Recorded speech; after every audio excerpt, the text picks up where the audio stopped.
semuanya, selamat datang di podcast gue, Ayu Husen. Di episode kali ini, gue pengen ngebahas pertanyaan sejuta umat yang sering dipertanyakan. Well, dalam rangka mencintai diri sendiri, apa sih self-love itu? Sebuah wujud terima kasih kita terhadap berkat dan anugerah yang kita terima selama ini. Seperti mencintai semua yang ada pada diri kita, termasuk inner circle kita atau masa kecil kita, masa lalu kita gitu. Pokoknya segala hal-hal yang kita lakukan dalam rangka mencintai diri sendiri, baik dari fisik maupun non-fisik gitu. Intinya, bagaimana caranya how to treat yourself well, bagaimana caranya lo mencintai diri lo sendiri lebih dari apapun gitu.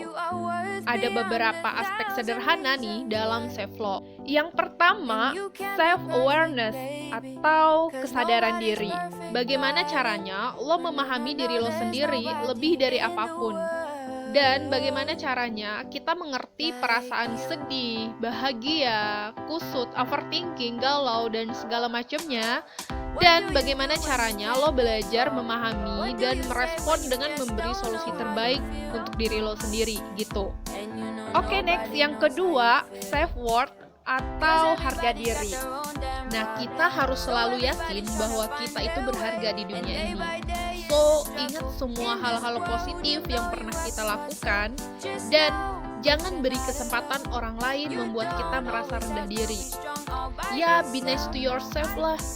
Belajar bagaimana caranya kita mencintai diri kita sendiri lebih dari apapun gitu.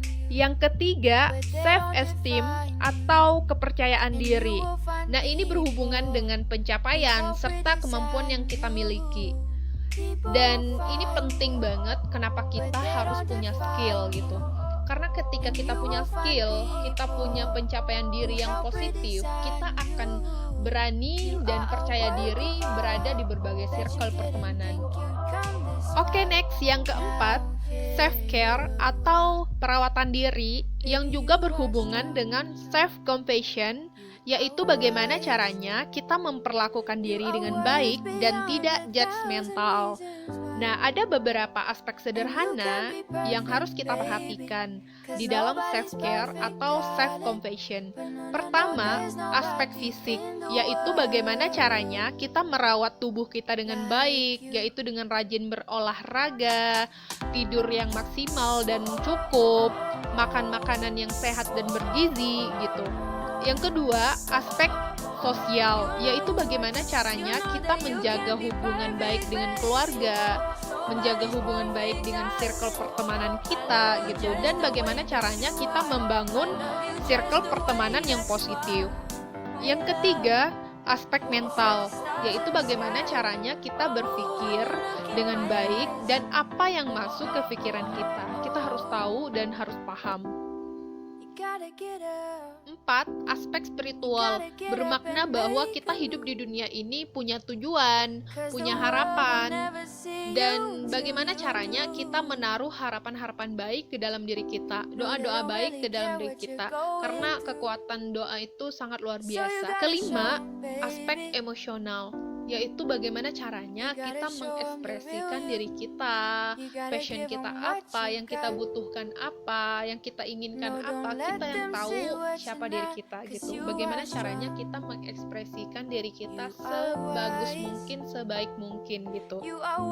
Ya, intinya di dalam self-care atau self-compassion, bagaimana caranya kita memperlakukan diri sebaik-baiknya dan tidak judgmental. Ya, self-care is the first step to true happiness. When you focus on taking of yourself as well as learning who you are, you will find your strength gitu. Oke, next, yang terakhir nih, yang kelima, self-talk atau bagaimana caranya kita berbicara dengan diri sendiri. Dengan kata lain, bagaimana caranya kita mendengarkan suara hati terdalam dari diri kita gitu. Nah, self-talk yang positif bisa meningkatkan kualitas kesehatan mental, seperti mengulang kata-kata yang bisa memberi semangat, memberi energi positif ke dalam diri gitu. Nah, self-talk yang negatif bisa menurunkan kualitas kesehatan mental. Ketika pikiran berusaha menjatuhkan diri dan bikin diri jadi pesimis, itu termasuk self-talk yang negatif. Jadi, gimana nih caranya ngilangin pikiran negatif? Terus, gimana nih caranya membangun self-talk yang positif dan sehat? Well, gue saranin buat kita semua untuk membiasakan mengubah kata-kata negatif menjadi kata-kata yang lebih positif, atau bisa kita sebut positive affirmation. Mengulang kata-kata positif agar bisa meyakinkan diri sendiri kalau kita itu bisa gitu. Ya, gue sering banget self-talk sama diri gue sendiri ketika gue lagi bahagia. Thanks for me, kamu sudah berjuang sekeras ini, kamu sudah berjuang sejauh ini, proud of you, gitu. Ketika gue galau pun, gue sering self-talk sama diri gue sendiri, gitu. Seperti, please Ayu, give yourself permission to love again, to do again, and to try again. Ya, it's fine ketika kita ngerasa gagal, kamu harus mencoba lagi gitu. You have to find the lesson in your losses. It's fine ketika gagal, karena menjadi tidak sempurna adalah hal yang manusiawi, bukan? So, bagaimanapun caranya, kita harus sangat-sangat mencintai diri sendiri, sehingga kita bisa mencintai banyak orang. Ya, sekian podcast kita pada kali ini dengan topik bahasan self-love atau mencintai diri. Harapannya semoga kita semua mencintai diri kita sendiri lebih dari apapun gitu. Dan semoga kita tumbuh menjadi pribadi yang jauh lebih baik lagi, lebih positif lagi ke depannya. So, be the best version of yourself guys. Fighting!